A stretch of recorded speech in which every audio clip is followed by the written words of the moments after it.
Halo semua, kembali channel gue kali ini.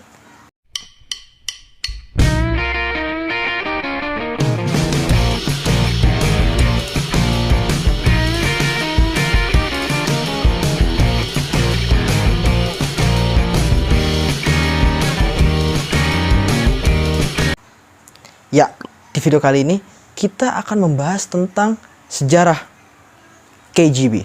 Atau KGB itu merupakan singkatan dari Committed Государственной Безопасности. Penasaran dengan kisah sejarahnya? Yuk kita mulai kisah sejarahnya. KGB merupakan sebuah organisasi intelijen Uni Soviet dari tahun 1954 sampai 1991. Banyak novel dan juga film-film di dunia ini yang mengangkat tema tentang organisasi intelijen ini, tentang KGB ini. Dan bahkan katanya KGB ini merupakan organisasi intelijen terbesar dan paling menakutkan di dunia pada masa keemasannya, pada masa jayanya.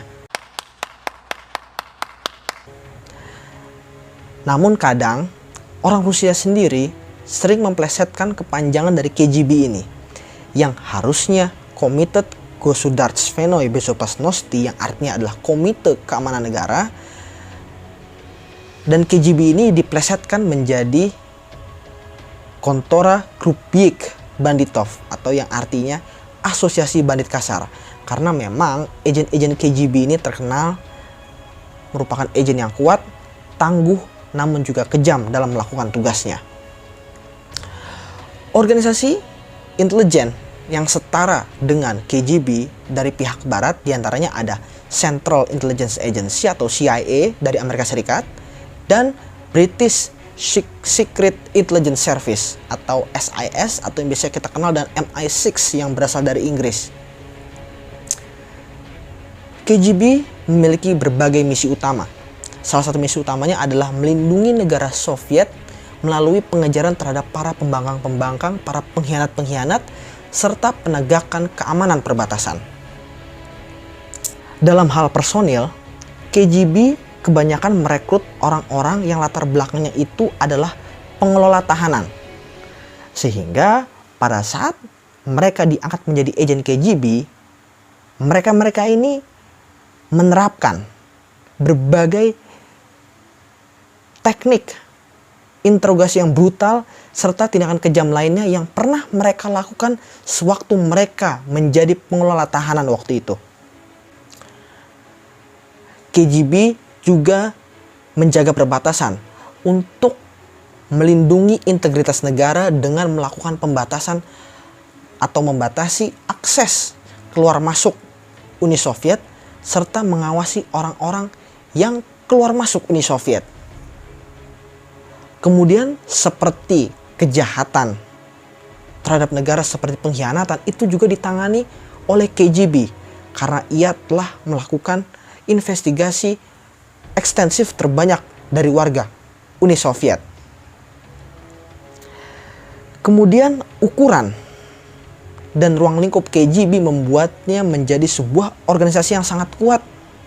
Sebelum kejatuhannya pada tahun 1991, ketika pemimpin Uni Soviet kala itu, Mikhail Gorbachev, memutuskan bahwa lembaga ini, organisasi ini, KGB ini, terlalu berkuasa sehingga perlu ditata kembali. Pelatihan anggota KGB itu bervariasi, sangat bervariasi, tergantung pada fungsi dan jenis operasi apa yang harus dilakukan. Dan pelatihan bisa menjadi semakin ekstensif kepada para agen yang akan dikerahkan ke negara barat. Dan KGB juga memberikan pelatihan berupa metode penyiksaan serta perang asimetris kepada para agen, serta mereka harus mengindikasikan diri dalam disinformasi dan propaganda. Pembunuhan tokoh politik misterius, kode-kode rahasia, serta aktivitas mata-mata lainnya yang terkait dengan KGB itu banyak memberi inspirasi cerita berbagai buku, novel, serta film. Dan akhirnya Uni Soviet pun runtuh pada tahun 1991 diikuti juga dengan runtuhnya KGB yang akhirnya berganti nama seperti yang kita kenal sekarang dengan nama FSB yang merupakan singkatan dari Federalnaya Sluzhba Bezopasnosti. Jadi itulah kisah sejarah dari organisasi intelijen KGB, Komitet Государственной Безопасности. Jadi sekian saja video gue kali ini. Kurang lebihnya mohon maaf. Apabila ada kesalahan kata mohon dimaafkan. Silahkan subscribe channel ini dan jangan lupa tekan tombol loncengnya. Dan jangan lupa tinggalkan komentar kalian di kolom komentar di bawah. Terima kasih. Sampai jumpa di video-video gue selanjutnya. Salam revolusi.